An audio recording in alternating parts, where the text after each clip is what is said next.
So good morning, Acacia School. My name is Samantha Masoke. I'm mum to Jonah in grade 7. And this is day 2 of your series on careers and job applications. And today we'll be looking at things to consider when writing a cover letter or a covering letter. So I prepared a little slide, which I think I can share with you here. So cover letters, let's have a look at this. So, it doesn't want to move. Let's see.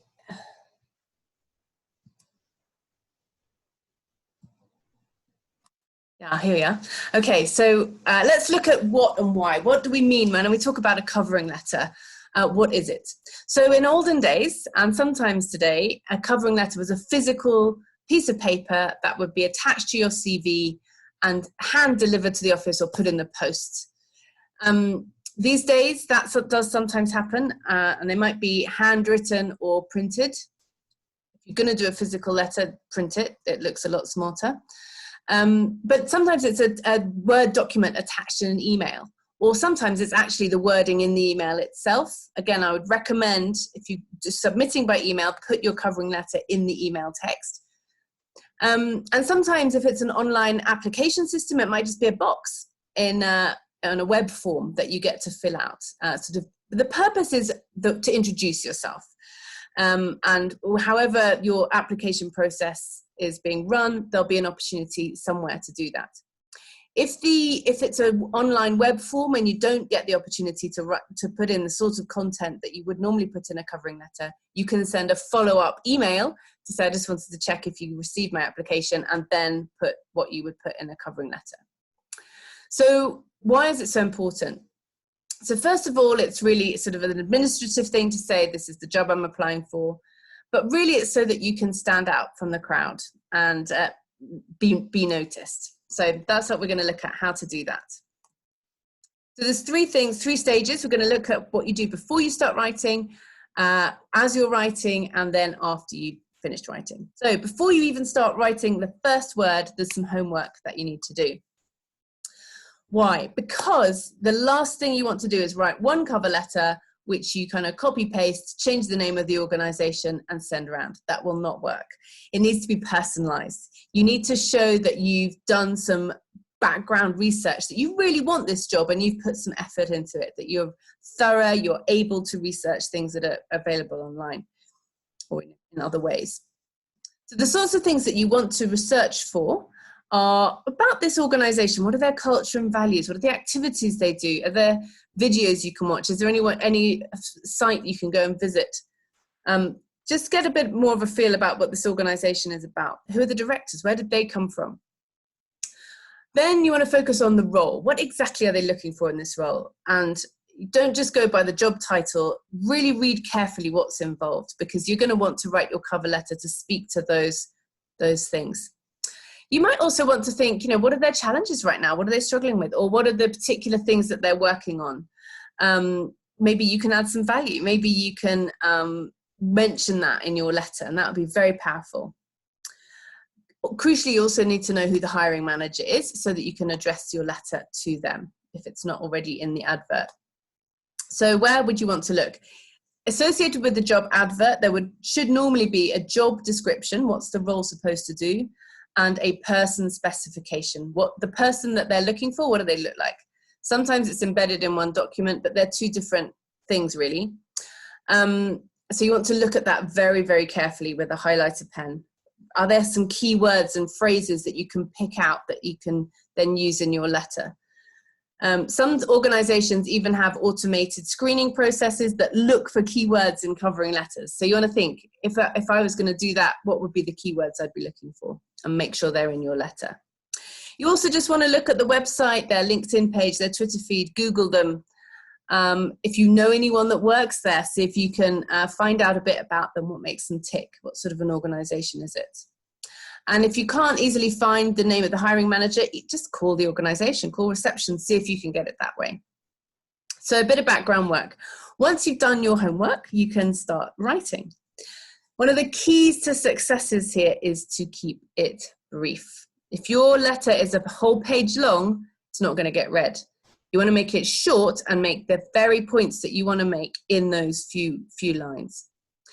Also, make sure that your individuality comes out in your letter. Show your passion, your enthusiasm, your character, so that it's got a personal feel to it, rather than just, I did this and I did this, and I'm the right person for the job. Why? Make sure you've really got some personal flavor in it as you write. So I think this maxim, less is more, is very, very powerful in lots of different aspects of life, but certainly in a cover letter. Writing less has more impact. Writing fewer words, but carefully chosen words, will be much more effective than a page which might have the same issues in, but it's all hidden in waffle. So I think you'd be looking at about 3 paragraphs and 5 sentences. That's kind of what you want to aim for. So we're going to go through these in a bit of detail. We're going to look at the greeting, the subject line, then your 3 paragraphs, which is a bit about them, a bit about you, and your thank you, and then signing off your letter or your email. So first of all, with the greeting, let's start with, if it is a letter, a physical letter, I think it's worth making sure you've got all the format and the template of that letter right. You can use, Word has some really nice templates. The one I've got here on the picture is a Word template for a cover letter. You make sure you get the address of the organization up there, the date. And if you make it look nicely designed, it just comes across very professionally. It's got nice font, it'll have nice colors, nice use of white space. You don't need to necessarily follow the suggestions for the text, but at least the design will look really nice. So the greeting. So you do want to, as I mentioned, make sure you actually address it to the right person, the hiring manager or the HR manager, get their name. And then you want to basically write, dear, I've put here Mr. Carpenter. Mr. has a dot after it. Carpenter has a comma after it. Sometimes in really formal business letters, that would be just, dear Mr. Carpenter, colon. I've seen online that advice. I've never seen it in real life, so I'm not sure. I would go for the comma unless you're really confident that the colon is the right thing to do for that organization. We really want to avoid a to whom it may concern, dear sir, madam, and first names. So keep it formal and get the right name. That's crucial. So tiny little sentence, your dear, but make sure you get it right.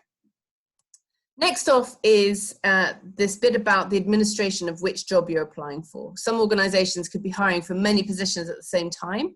So you want to make sure your pack, your submission gets into the right folder. So in an email, it's pretty similar. It's easy, just put it in the subject line. And in a letter, you want to put it immediately under the greeting. So basically the wording is application for the position. It's clear and simple as that. If you're requested to put a reference number, put it in that subject line. That's the right place for it. In the letter, you can use all caps or bold or underline or 2 of the 3, not all 3, for that sort of subject line, if you like, before you get into your really nice text.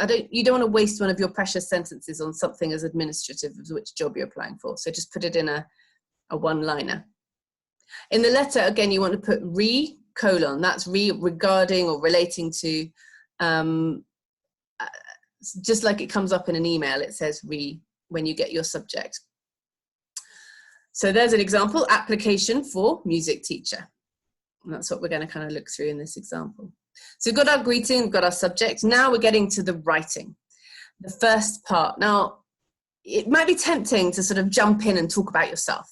But actually, it's really good to start with something that's about the organization that you're applying for. Psychology, science shows that a compliment lights up the reward centers in the brain. So if you can say something nice about the organization that you're applying for, the reader who is associated with that organization also feels good. So there's this bit of psychology there. They feel good when they read it. But it also shows that you've done your homework. So what you really want to be looking at is what specifically about the organization makes you want to work there. Why have you applied for this job rather than just I want a job? Why do you want to work for them? Tell them why. And something nice and specific.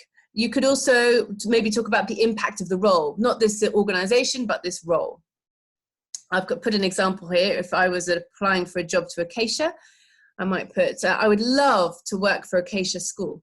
Got some passion, enthusiasm. It's stronger than I would like, or, you know, I'm quite keen to work for. You want something quite strong, because the vision of creating servant leaders for Christ resonates with me personally. And realizing the dream of the Chigo campus will have impact for generations to come. So you're showing that you understand this organization, you know their vision, you know what's at the heart of what makes them tick. And you've even, you know, you've done some background, you know that they're developing this campus, and you sort of share that vision. So that's just one example, but what you're really doing is talking about them, why you like them, why you want to work for them. The next one now is really about you. And this is where you want probably 2-3 sentences maximum. So why are you the right person for this job? And how will you add value? So again, you want to keep it specific to the organization, not just a copy paste about yourself.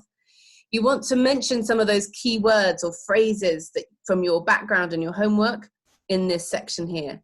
And avoid just repeating what's in your CV. That's boring. Add some more color and personal touch and passion and enthusiasm and character into it. So I've put an example here. My experience in the band and on stage for musicals, including Oliver and High School Musical, has given me a passion for musical theatre that I believe can inspire and engage the entire school community. So in your CV, you might have something like played in the band in Oliver. But here you're showing how that experience that's in your CV, you can bring it to this role and the difference that it can make. It might be that inspiring and engaging or school community were some of the key words or some of the words and phrases that you picked out from the advert, from the job description. So put them in here. That's an example. And you might have 2 or 3 sentences, but you want it to make it bringing parts of your experience or your skill set to life and how it's relevant and how it will add value to the role and to the organization. Finally, you want to close off with a nice positive final sentence. So it's always nice to say thank you. So I've put an example here. Thank you for taking the time to consider my application. Actually, it's 2 sentences, I've realized. And this very last one is quite clever. I look forward to hearing from you, which sort of says, I'm confident that I will be going to the next step, but without saying that quite so blazingly. And I hope your recruitment process has a successful outcome. Now that's quite nice because you're putting yourself in the shoes of the recruiter. You're imagining that they've got a job to do. They've got to find the right person. You hope it's you, but really you're kind of showing your empathy and your understanding and awareness of the situation, that ultimately what the reader wants is a successful outcome for the process. And you also think that you're the right person. So that's a nice win-win and quite a clever way to close a covering letter. So that's the sort of key, those 3 paragraphs, those 5 sentences, and then you're going to sign off. So in a letter or an email, actually, you need to end with something formal. So yours sincerely or sincerely is the standard sort of normal formal way to close a letter. And I wouldn't go for some of the sort of more normal email sign-offs like kind regards or warm regards. Definitely don't do yours, hopefully. Don't know that. And then if it's a letter, you want to leave 3 blank lines and then put your name, and you're going to sign or electronically sign in that gap. If it's an email signature, you can have a bit of fun with this because, you know, emails often have these sort of standardized signatures that you can create that pop up at the end of every email. And if you create a good one of these, it can show that you've put some thought into how you present yourself, and you can get also quite a lot of administrative information at the end of the email, like your contact details and stuff that you would put in a letter. You can also just put them at the end of the email in your signature, and that works quite nicely. So I've got an example here. Helen Brown, Acacia graduate. I'm a bit confused here. So maybe this is an Acacia graduate also applying to Acacia for a music teacher. But then she'd have mentioned that. With phone number, email, physical location. You might, if you've got a web page, if you've got a LinkedIn page, put that in your signature as well. Because then rather than having to hunt you down online and see, is this the right profile? They know they're going to find you, and you're confident, you know that what's going to be there because you know all about your digital footprint, and you can be confident that what they find there is you, and that you're proud to share it. You could also put like a quote or a motto or a verse at the end that kind of says something about your character and what's important to you. Don't overdo it, but you know, something that just adds something. You wouldn't put it in the text of the letter, but in an email signature it can come off quite nicely. So you can have a bit of fun with that. So those are the 6 stages. You finished writing. After you finish writing, do not just send it. You want to spell check it, grammarly.com check it. Replace any weak words with strong words. Cut out any waffle or added padding words that aren't really serving your sentence, so that it's really crisp and tight. Read it out loud to yourself, and how does it flow? Ask somebody else to check it. Ask a colleague, a grown-up, a classmate to read it out loud and see what they think of it. Check that the formatting is really nice. Does it look good? Is the font nice? Is the font size consistent? The white space, the length of the paragraphs, you know, everything. Just does it look professional and good? And when you're done, pray, and you're ready to submit. And I'm confident that as you try this out, you can have some great success in the roles and the jobs that you apply for. So I really hope that's given you some food for thought. I know there's some links that will be shared as well. There's some more YouTube videos. There's some exercises and documents and sample covering letters. There's lots of different advice out there. Some of it conflicts and some will be different from what I've said. There's no like one answer, but from my experience as a hirer, as a recruiter, these are some tips, and I hope they're useful for you. Well, good luck, all the best, and have a great week.